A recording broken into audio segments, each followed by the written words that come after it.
Olá, boa noite. Muito boa noite para você. Localizada a 146 quilômetros da capital paulista, Pindamonhangaba sempre fez parte das chamadas grandes cidades do Vale do Paraíba.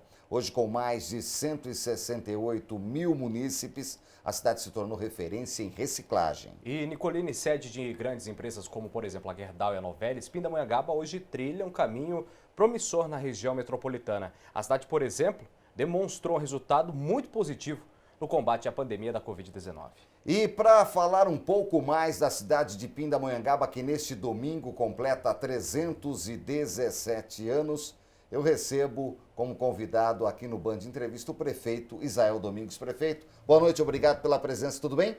Tudo bem, Nicolini, boa noite, Israel, também. Sempre é importante a gente estar conversando com a população, falando sobre a nossa cidade, que já aí é uma senhora aí de 317 anos. Ela tem o que comemorar nesses 317 anos?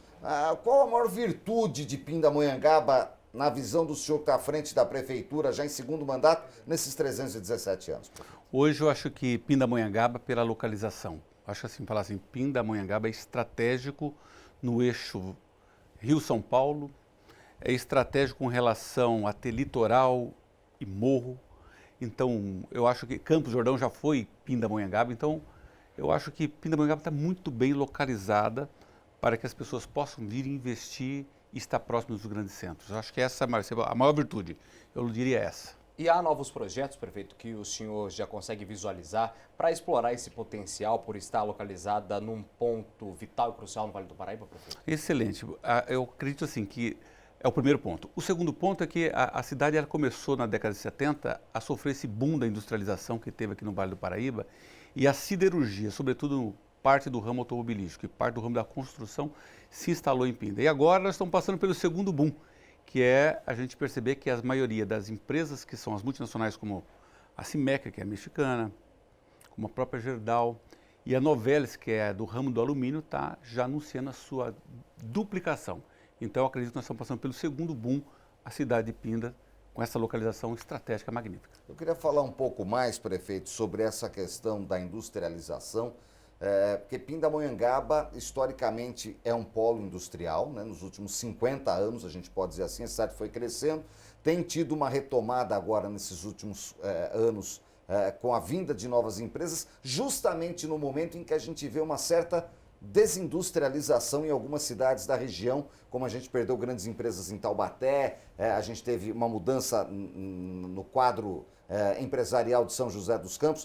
O que Pinda está fazendo para manter essas grandes empresas, que a gente pode chamar de âncoras para o município, que são importantes por conta de arrecadação, emprego, e para atrair novas empresas, como a gente tem anunciado nos nossos telejornais aí nas últimas semanas? Não, primeiramente dizer que essas empresas, muitas delas estão ligadas ao ramo alimentício. Você pega a Novelis, vou chutar aí quase 100% do que se a gente bebe em lata vem da Novelis. Então é uma empresa que só cresceu e é líder na América do Sul. Cresce o consumo, cresce a empresa. Não tem jeito, é lata, então de alumínio. E a outra é que nós temos também o ramo da construção civil, que foi muito aquecido mesmo em pandemia. Você vê que a cidade não parou de crescer, a exportação, nós somos o terceiro em exportação, isso é um dado muito importante, né? Comparando com Ilhabela, São José, depois Pindamonhangaba, batendo um recorde de exportação. Então nós estamos produzindo o tempo todo. E natural, se nós temos o ramo alimentício e o ramo da construção, agora anúncio de duplicação, tanto da Novelis, com 3,5 bi, já foi anunciado aí no começo, no primeiro semestre, e agora na pedra fundamental da Cimec, 2,5 bi, que é duplicação da planta. Prefeito, e com essa duplicação da planta, com essa chamada aí de novos funcionários, novos trabalhadores, o senhor pensa em investir mais em tecnologia? Porque quando vem essas multinacionais para a região metropolitana, também abre-se espaço para aquelas pequenas empresas que são as satélites e, claro, startups que cumprem essa demanda dessas gigantes multinacionais. O senhor pensa em fazer novos investimentos também nesse setor? É lógico, é fundamental, Israel, essa visão, essa sua questão. Ontem nós tivemos no Ministério da Ciência e Tecnologia, conversando com os técnicos, sobre a possibilidade de mostrar. Eu fui lá só para mostrar o que nós estamos fazendo. A semana passada nós criamos a Secretaria de Tecnologia e Inovação. Não tinha, como cresceu muito, e nós estamos buscando aí a ISO 37120, que é ISO em tecnologia, em cidade inteligente, que São José saiu na frente mas nós vamos ser o segundo município brasileiro em inteligência. Mais do que natural a gente investir muito mais, já criando essa Secretaria de Tecnologia, dando robustez, um orçamento específico, porque antes era um departamento, e evoluindo com isso. Acho que assim, nós temos todas as razões em função desse crescimento industrial, desse segundo boom que a cidade está passando, para que a gente possa investir em tecnologia, geração de startups e assim promover o crescimento sustentável da cidade. A gente viu e vê o Parque Tecnológico de São José dos Campos ser um tracionador, um puxador de tecnologia da região. Taubaté tenta ainda, gatinha com o seu parque tecnológico e tem dificuldade de fazê-lo sair do papel. A Prefeitura pensa em trabalhar um pouco mais com algum tipo de incubação tecnológica, de possibilidade para as novas ideias se desenvolverem e se tornarem milhões, como a gente vê por aí, unicórnios por aí, prefeito? Eu acho que isso é fundamental, mesmo porque a gente tem a experiência de Taubaté, que ainda não virou. Então, essa visão faz com que a gente se alie muito àquilo que já está funcionando. Então, assim, por exemplo, essa ISO 37120, que é a ISO em tecnologia, em cidade inteligente, nós estamos buscando associar nossa imagem ao Centro Tecnológico aqui de São José dos Campos. Então, assim, eu acho que a gente pode fazer esses convênios, associar aquilo que já deu certo, para trazer essas tendências para a nossa cidade. Aproveitando, o que vem de Smart City aí? São José se orgulha de ser a primeira que conseguiu esse selo no Brasil. O senhor acabou de falar que Pindamonhangaba trabalha para isso e é um caminho sem volta. Quais vão ser os próximos passos, prefeito? Em Smart Cities, nós já estamos divulgando toda a rede de internet na cidade, isso já acontece. Então, quando a gente pega aquelas conformidades que requer a ISO, muitas delas nós já cumprimos. Até o final desse ano, a gente deve ter 100% de LED na cidade. Isso aí não é expectativa, isso é realidade, porque já está licitado, o material já está dado ok, e agora essa semana a gente já homologa, então a gente deve começar já a substituição. Com relação à internet, com relação a câmeras, nós temos 1.400 câmeras, agora estão linkados a radares, e todo semáforo ele é inteligente, que ele pode ver e monitorar através de uma central específica de semáforos inteligentes. Enfim, toda a tecnologia da prefeitura ela funciona hoje on time, 24 horas por dia, através do OnDock. Sabe, em Brasília ontem, despachando do hotel de noite. Então, isso dá velocidade para a cidade e é lógico, né? Quem está do lado de fora e faz uma investida na prefeitura, ela sabe que o tempo todo a prefeitura não vai parar. E a gente vai falar mais sobre isso no próximo bloco. O prefeito Israel Domingues, chefe do executivo de Pindamonhangaba, nosso convidado desta noite. A gente daqui a pouco volta com novas informações aqui pelo Band Entrevista.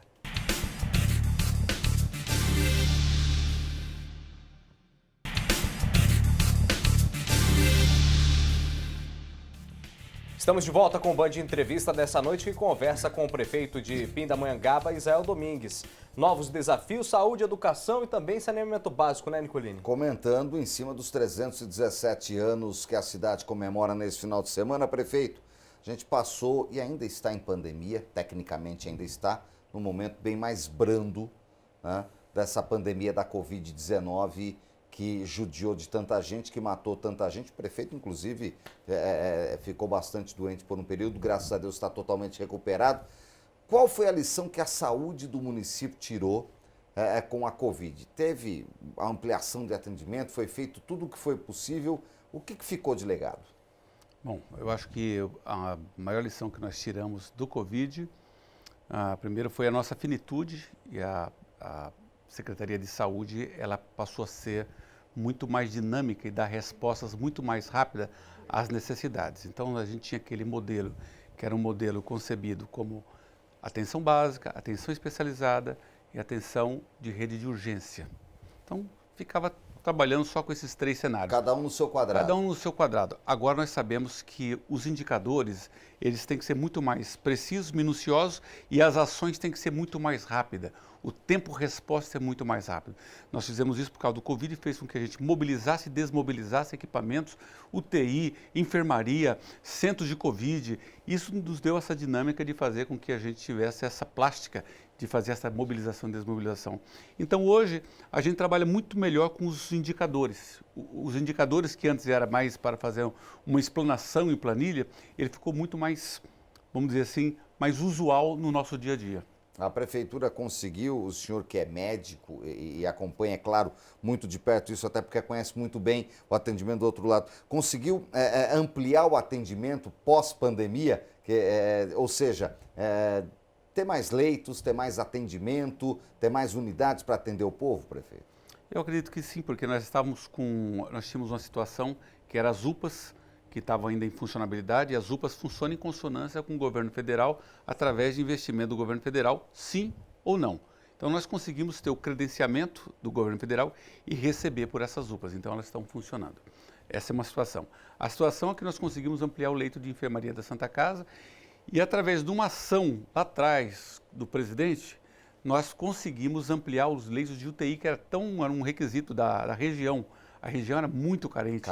Em leitos, né? Então nós temos aí 17 leitos de UTI, antigamente tínhamos em torno de 10 leitos, ampliamos a quantidade de leitos na cidade de UTI e oferta regional, porque isso funciona via sistema cross. E isso está sendo mantido? Isso está sendo mantido. O que nos deu também lastro para a gente buscar outras ações na atenção básica. Então a gente deve até o final desse ano aqui entregar mais 3 unidades básicas, que é no Maricá, no Jardim Morumbi, e uma lá no Vale das Acácias. Você percebeu essa necessidade da ampliação, inclusive, da rede básica, prefeito? A rede básica é muito importante para filtrar, para não ter que chegar até o pronto-socorro. É muito importante a atenção. E eu senti também que o governo, tanto o estadual e o federal, eles começaram a perceber que a saúde ela é um ponto nevrálgico e frágil, né, em função da pandemia, que nós conseguimos ter muito mais agora investimentos na saúde. Então, muito mais dinheiro circulando. Mas houve esse suporte do governo do estado, do governo federal também, prefeito? O parlamentar vem conversar com você, ele já fala assim, olha, eu tenho para a saúde. Porque já vem com carimbo, com a rubrica para a saúde. Eu tenho para a saúde. Ou é para custeio, né, ou então para compra de equipamentos. Então, assim, essa facilidade, aí, essa mágica a gente faz dentro da máquina, de transformar aquele dinheiro e jogar no lugar certo. Prefeito, queria falar um pouquinho sobre segurança pública. Pindamonhangaba tem alguns pontos ali que são importantes em relação à segurança pública do município. Castoleira, Araretama e também o Bem Viver. Queria saber, há uma possibilidade de uma atenção, uma conversa mais de perto? Sei que o senhor conversou também com as forças de segurança, Polícia Militar, Polícia Civil e também com a Guarda Civil que responde à Prefeitura, para dar um pouco mais de sossego para a população em relação a esses crimes que continuam acontecendo nesses pontos, que é difícil, né, prefeito? É muito difícil. A cidade tem sido vigiada, monitorada em função das câmaras de tecnologia que nós investimos na cidade. E temos atuado muito com o CONSEG, que era um conselho que estava desativado. Essa discussão entre Polícia Militar, a Guarda Metropolitana, que a gente está preparando ela cada dia mais, que não tinha, nós começamos a preparar, dando mais robustez, se tudo der certo até o final do ano que vem, vamos ter um centro de treinamento para a nossa guarda e preparar... A preparação do combate dos guardas, né, prefeito? Isso está acontecendo, né? E nós tivemos agora, recentemente, uma série de crimes, mas ligado a uma ação de tráfico mesmo, que a gente costuma dizer no jargão popular, acidente de trabalho. É lamentável, mas é isso. É a guerra, é a disputa entre algumas facções, é acertos de conta, e isso jogou o nosso número de homicídios mais para cima. De qualquer forma, a cidade está muito mais monitorada. Quando você vê os crimes que estão sendo vistos, que aconteceu recentemente com uma jovem, a Juliana, a cidade está completamente cercada de monitores, né, o que torna a gente com a sensação de maior segurança. De fato, esses pontos que você falou agora, nesses bairros, onde concentra muita vulnerabilidade social, é o foco agora da nossa atenção nas reuniões do Conselho. A cidade tem monitoramento de câmeras e agora passa a ter monitoramento de radares também. A Prefeitura anunciou a instalação dos radares em avenidas importantes, o Anel Viário é uma delas. Houve uma grande discussão sobre a Avenida Nossa Senhora de Bom Sucesso, a avenida de entrada da cidade, uma das principais, onde a gente teve um acidente gravíssimo com vítima fatal, que foi flagrado por câmeras de segurança. Como é que foi feito esse investimento? Essas câmeras vão trabalhar interligadas com o COI, vão trazer outros resultados também? Como é que está sendo feito isso, prefeito? Essas câmeras são 1.400 câmeras, lembrando que todo prédio público ele tem câmera voltada para o prédio e também câmeras para a parte externa do prédio. Todos os semáforos agora eles estão monitorados numa central onde consegue ver todo o fluxo para fazer on time e à distância alteração do padrão semafórico. Então, tudo isso nos garante dizer que a gente pode ter uma segurança maior. Com relação às 1.400 câmeras, ela está num projeto único, onde prevê o sistema de acesso à prefeitura digital, o sistema de internet digital para a cidade e o sistema de câmera. Então nós pegamos 3 contratos que trabalhavam separados e a modelo de São José dos Campos nós conseguimos colocar num contrato só com diminuição e redução do valor contratual. E a gente vai falar um pouco mais sobre segurança pública no próximo bloco. A entrevista faz mais uma pausa e volta em instantes aqui na tela da TV Band Vale.